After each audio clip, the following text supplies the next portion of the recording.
Hello everyone and welcome to today's video. Hope you all are doing good. So what we have brought in today is a part of the factors that one should consider while buying a health insurance. So when I actually prepared my introduction to health insurance video, I got few comments from the viewers to explain them what are the basic factors one should consider while buying the health insurance. So there is it. The first and foremost crucial factor is the claim process. The time required for settlement should not be too much, and definitely we should go with the past record with the percentages that the company has settled the claim and the time period involved. All that data is available on internet. You can just search it, you can just Google it out and then select a policy because the cashless benefit is also crucial factor that one should consider. The cashless benefit basically means that you will not have to pay any single penny to the hospital. All that amount would be completely dispersed by the insurance company to the hospital and you will not be there in the complete chain. So that's the cashless benefit.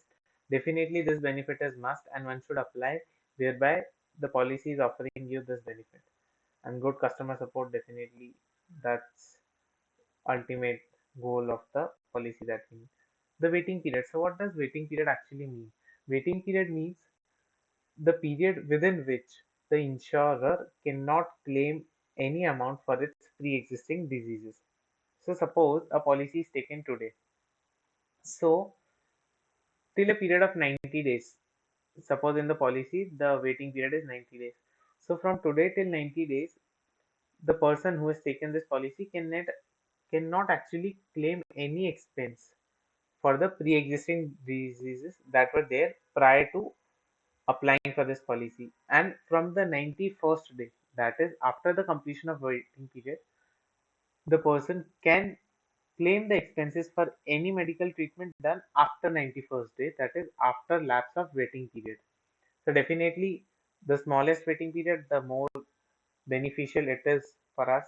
So this is a must watch factor while selecting any health insurance. Definitely, you will see that the insurance premiums are very low for few companies, but do go and check out what is the waiting period that they are offering. In case the waiting period is too high, then definitely at an early age it won't impact you. But when you're taking in your mid 30s, mid 40s, then definitely a too long waiting period should not be good for you, and definitely that completely depends on individual to individual. In case you are having some pre-existing diseases, then definitely the lowest waiting period is the best for you and not the longest. The lifetime renewal facility. So many insurance policy, they have renewability only up to 60 to 70 years of age, but you should select the one which does not have any such limit because the main purpose of health insurance would be in the later years of your life, that is towards the old age. So you never know that what this limit would be for you. So no limit is the best policy which can actually prove a good one to you. The room rent cap, that is the fourth factor you should consider. So the policy that allows a higher room amount should be the one which you should select because that's what nobody should have any medical emergency, nobody should get sick with the intent in mind, but still medical emergency don't come with a invitation, right? They are unforeseen. So definitely during that critical crisis, you should not be thinking about which room should I take, right? You can take the best room and you can get the best treatment, and that's why we suggest that room rent cap should not be there. The higher the room amount, you select that policy. If a policy is purchased with a limited amount only, then you will need to pay additional amount from your pocket. So what does this actually mean? In case your room rent cap is 5,000 per day per room. So in case you get admitted to the hospital and you don't have any room that is below 5,000, so that's quite obvious that you will have to go and select the room that is available in that hospital. You will not go bargain at that critical moment. So suppose you select 10,000 room per day. So that additional 5,000 over and above the cap which is there in the policy, that would be borne by you. And the company will pay only 50%, that is 5,000 cap that they have provided in the policy. Next is the claim ratio. So all the policies that you'll go through on Google, that you'll go on through on the internet, you will find that they are having some past claim ratios. So all the claim ratios that are over and above 90 to 95% are the best. Don't go for below that. Then definitely there is no purpose of actually having that policy in case the claim ratio is very low. Just struggling to get the claim processed is the worst thing because you'll be just following up with the company and knowing the status, when you'll receive, what amount you'll receive, what additional things they require. So it's better to have the company selected which has a higher claim ratio. The next one is the network of hospital. So what this factor actually means, the policy that you select should have a great network of hospital in nearby area, right?